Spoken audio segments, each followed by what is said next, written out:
Man of masses NTR, God of masses Balayya ఇద్దరు కలిస్తే నందమూరి అభిమానులకు పండగే. కాకపోతే పొలిటికల్ గ్యాప్ లేదంటే మరో రకంగా ఏదో ఒకలా ఈ ఇద్దరి మధ్య గ్యాప్ ఉంది అనే అభిప్రాయం జనాల్లో ఉంది. గతంతో పోలిస్తే ఈ ఇద్దరు ఒకరి ప్రస్తావన మరొకరు తీసుకురావడం కూడా బాగా తగ్గించారు. కానీ ఎన్టీఆర్ చాలా సందర్భాల్లో జై బాలయ్య అంటూనే ఉన్నాడు.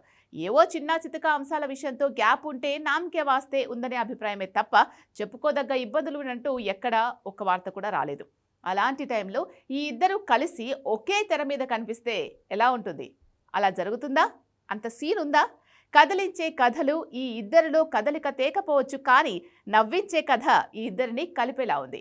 అదే జరిగితే బాబాయ్తో అబ్బాయి కాంబినేషన్తో సెన్సేషనే క్రియేట్ అవుతుంది.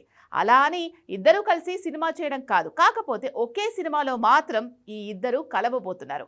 అదే జరిగితే ఆ క్రెడిట్ ఒక్కరికే దక్కుతుంది. ఇంతకీ ఎవరా ఒక్కరు? Have a look.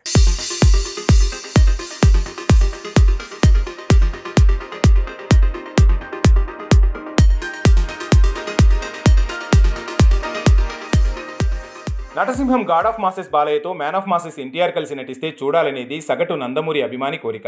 అది తీరాలంటే కత్తిలాంటి కథ, దాన్ని తీసే దర్శకుడే కాదు, మీడియాలో వినిపిస్తున్న బాబాయ్ అబ్బాయి మధ్య గ్యాప్ అన్న డౌట్లకు గేట్లు పడాలి. అలానే ఇప్పుడు ఇద్దరూ తాము కలుస్తున్నామని ప్రూవ్ చేయాల్సిన పని లేదు. అలానే విడిపోయారని కాదు, కానీ తెలుగుదేశం పార్టీకి దూరంగా ఎన్టీఆర్ ఉండటం, వైసీపీ మాటిమాటికి ఎన్టీఆర్ పేరు ప్రస్తావించడం లాంటివి మీడియాలో పుకార్లకు కారణమవుతున్నాయి. అయినా ఏ అకేషన్ వచ్చినా జై బాలయ్య అనకుండా ఎన్టీఆర్ ఎన్నడూ లేడు. కాబట్టి బాలయ్య ఎన్టీఆర్ ఎవరి పనుల్లో వాళ్ళు ఉన్నంత మాత్రాన ఇద్దరి మధ్యలో గ్యాప్ వచ్చింది అనుకోలేం. అలానే ఎంగేజ్లో ఎప్పుడు ఒకరి గురించి మరొకరు ప్రస్తావించడం కుదరదు. ఏజ్ పెరుగుతుంది, వర్క్ పెరుగుతుంది, ఎవరి పనుల్లో వాళ్ళు ఉండాల్సి ఉంటుంది. అంతేకాని తాము కలుసున్నామని మీడియా ముందు ప్రతిసారి ప్రూవ్ చేసుకోవాల్సిన పని లేదనేది నందమూరి అభిమానుల మాట. అదెలా ఉన్నా ఈ ఇద్దరు కలిసి ఒక సినిమా చేస్తే అది అద్భుతమవుతుంది. అదే ఇప్పుడు జరిగేలా ఉంది. ఒకప్పుడు నరసింహం బాలయ్య నటించిన బాబాయ్ అబ్బాయి లాంటి కాన్సెప్ట్తోనే అనిల్ రావిపూడి గాడ్ ఆఫ్ మాసెస్ని కలిశాడట. ఆల్రెడీ బాలయ్యతో భగవంత్ కేసరి మూవీ తీశాడు, హిట్ మేట్ ఎక్కాడు. వెంకీతో సంక్రాంతికి వస్తున్నాం, చిరుతో మనశంకర్ వరప్రసాద్ గారు లాంటి హిట్లిచ్చిన అనిల్ రావిపూడి ఇప్పుడు వెంకీతో సంక్రాంతికి మళ్లీ వస్తున్నామంటూ సీక్వెల్ ప్లాన్ చేశాడన్నారు. కానీ రియాలిటీ చూస్తే వెంకీ దృశ్యం 3వ సీక్వెల్కి డేట్లు ఇచ్చేశాడు. కాబట్టి అనిల్ రావిపూడి టార్గెట్ బాలయ్యే. అందుకే తనని కలిసి బాబాయ్ అబ్బాయి కథ చెప్పినట్లు తెలుస్తోంది. అందులో అబ్బాయిగా ఎన్టీఆర్ 20 నిమిషాల గెస్ట్ రోల్ ఉండేలా ఉంది. అదే తన కొడుకు మోక్షజ్ఞతో చేయాలా, కళ్యాణ్ రామ్ని తీసుకోవాలా అన్న డిస్కషన్ కూడా జరిగిందట.